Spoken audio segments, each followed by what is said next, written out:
are going to start inductance. Inductor, a coil type of circuit element. सुन क्या inductor? A coil type of circuit element is called an inductor. So many inductors are constructed as small solenoids. Students, काफी सारे inductors क्या construct करते हैं? Small solenoids. For example, this is a solenoid and this is a coil. ठीक है student, that is called a inductor. Almost any coil or loop will act as an inductor. कोई भी loop, circular loop या कोई भी coil क्या act कर रही है? Inductor. Whenever the current through an inductor changes, voltage is induced, means EMF is induced in the circuit that opposes this change. ये आपको पता है, किसी भी इंडक्टर में कह रहा है क्लोज्ड कॉइल में अगर क्या होगा produce, whenever the current through inductor changes, अगर कंडक्टर चेंज होगा तो फ्लक्स चेंज होगा, फ्लक्स चेंज होगा तो इंड्यूस करंट प्रोड्यूस होगा, इंड्यूस करंट प्रोड्यूस होगा तो अपनी करंट को क्या करेगा? अपोज करेगा. सो whenever the current through an inductor changes, EMF is induced in the inductor that opposes this change. अपनी करंट को अपोज करेगा. This phenomenon is called self inductance. Means अपने आप ही क्या प्रोड्यूस हुई? इंडक्टेंस प्रोड्यूस हुई. मीन्स कॉइल में current change हुआ, करंट चेंज होने से, करंट प्रोड्यूस होने से तो उसमें मैग्नेटिक फील्ड पैदा होगी. अगर ये करंट चेंज होगा तो ये मैग्नेटिक फील्ड भी क्या होगी? चेंज होगी. मैग्नेटिक फील्ड चेंज होगी, फिर से क्या प्रोड्यूस होगा? एक induce current. Induce current for example I dash पैदा हो गया. ये इंड्यूस करंट नहीं था, आई. इंड्यूस करंट क्या है? I dash. और ये आई डैश आई को क्या कर रहा है? अपोज कर रहा है. इस प्रोसेस को जो ये आई डैश प्रोड्यूस हुआ अपने आप ही, उसको क्या बोलेंगे? Self inductance. क्या बोलेंगे? Self inductance. The current changing through a coil induces A current in the same coil. Same coil में भी स्टूडेंट क्या होगा? करंट चेंज होने से कॉइल में करंट इंड्यूस होगा. हो सकता है डिफरेंट कॉइल्स में भी हो सकता है, सेम कॉइल में भी हो सकता है. The induce current opposes the original applied current. Applied current को क्या करेगा? इंड्यूस करंट अपोज करेगा according to Lenz's law. So in the absence of any ferromagnetics in the space surrounding the coil, the total flux through the coil is proportional to the current I. For example, student, हमने कोई भी ferromagnetic material coil के अंदर नहीं रखा हुआ, तो जो total flux produce होगा coil के अंदर वो डायरेक्टली प्रोपोर्शनल टू किसका होगा? जो करंट I क्या हुआ है? जो करंट I उसमें फ्लो कर रहा है. जितना ज्यादा करंट I फ्लो करेगा उतना मैग्नेटिक फ्लक्स कॉइल में क्या प्रोड्यूस होगा? ज्यादा होगा. अगर हमने कोई फेरोमैग्नेटिक मटेरियल कॉइल के अंदर नहीं रखा हुआ, so phi directly proportional to current I flows through it, and this proportionality is replaced with a constant L. This is called a, if the coil has n turns then phi is equal to n phi.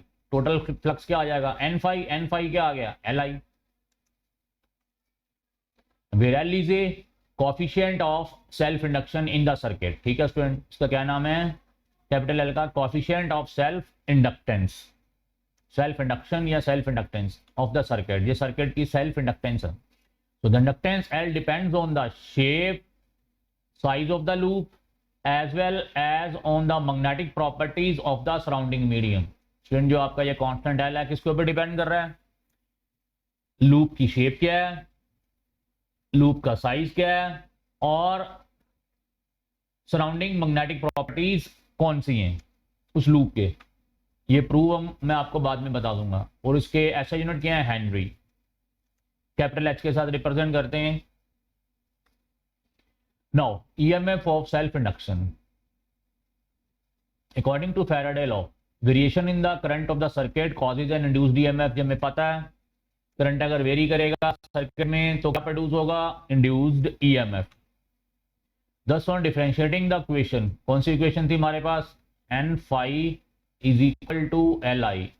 अब student I change कर रहा है तो जिसके कारण से यह flux क्या करेगा? चेंज करेगा. सो डेरिवेटिव किया, n phi is equal to क्या था? li. So differentiating both sides with respect to time, d by dt n phi, d by dt li. अब स्टूडेंट l तो कांस्टेंट है और नंबर ऑफ टर्म्स भी क्या है, कांस्टेंट है, ये बाहर निकाल लीजिए, l भी कांस्टेंट है, बाहर निकाल लिया, d phi by dt is equal to क्या आ गया, n d phi by dt क्या आ गया, l di by dt। अब स्टूडेंट दोनों तरफ माइनस साइन लगाइए, minus n d phi by dt।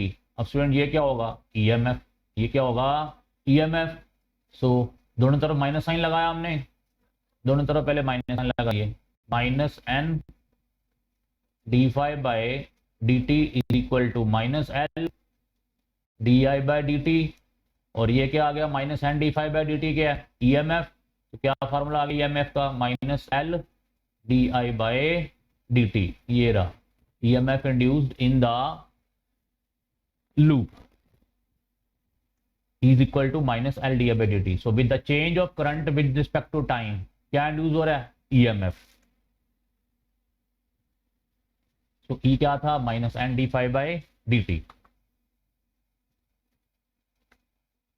So thus when current in the coil increases, अगर करंट इंक्रीज करेगा कॉइल में, the induced EMF in the coil opposes the applied EMF and so net EMF of the circuit। ठीक है student, क्योंकि हमने किसी भी coil को, फॉर एग्जांपल ये कॉइल है, इसको स्टूडेंट हमने कोई ना कोई EMF अप्लाई किया हुआ है किसी बैटरी, और ये टैपिंग की है, जैसे टैपिंग की क्लोज की, क्या प्रोड्यूस हुआ, करंट फ्लो कर गया लूप में, करंट फ्लो करेगा तो क्या प्रोड्यूस होगा, magnetic field, magnetic flux produce होगा, तो इंड्यूस्ड करंट पैदा होगा I डैश, जो अपने करंट को क्या करेगा, अपोज करेगा, जिसके कारण से EMF भी क्या हो गया, डेवलप हो गया। क्या फार्मूला आ गया, माइनस L, यहाँ पे डी आई डैश डाल लो, और I डैश किसके बराबर आएगा, I के बराबर ही आ जाना है जो ये फ्लो कर रहा है, minus L D by D. अब जैसे जैसे ये करंट चेंज होता जाएगा वैसे वैसे लूप में EMF इंड्यूस होता जाएगा। ठीक है स्टूडेंट, फॉर एग्जांपल ये आपका सॉलिनॉइड है, कॉइल है, अप्लाइड EMF क्या है, कैपिटल E, इंड्यूस्ड EMF क्या आ गया, स्मॉल e, और ये किसके कारण से, D I by D T, जो करंट फ्लो कर रहा है वो क्या कर रहा है, चेंज कर रहा है। अगर D I by D T positive है, पॉजिटिव मीन्स करंट ग्रो कर रहा है, करंट ग्रो कर रहा है तो क्या प्रोड्यूस हो गया, नेट EMF, अपने कारण को क्या करेगा, अपोज करेगा।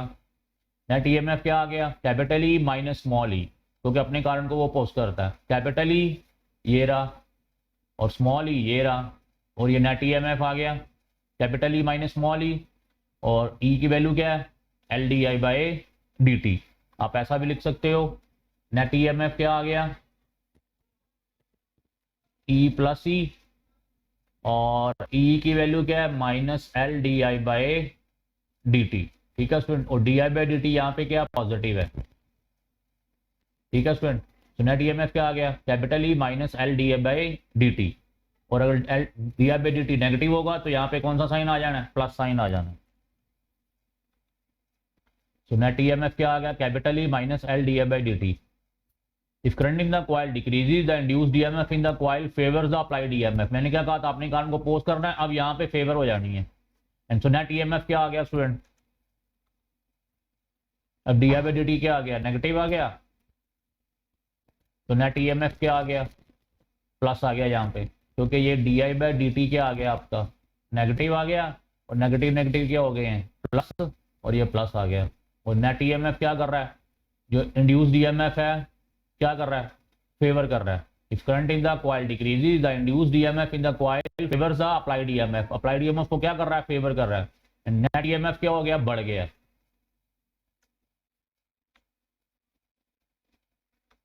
MCQs, whenever the current through the inductor changes, a voltage is induced in the inductor that opposes this change. This phenomenon is called self induction। अपने आप इंडक्शन हो रही है। The unit of inductance is, क्या unit है student, Henry.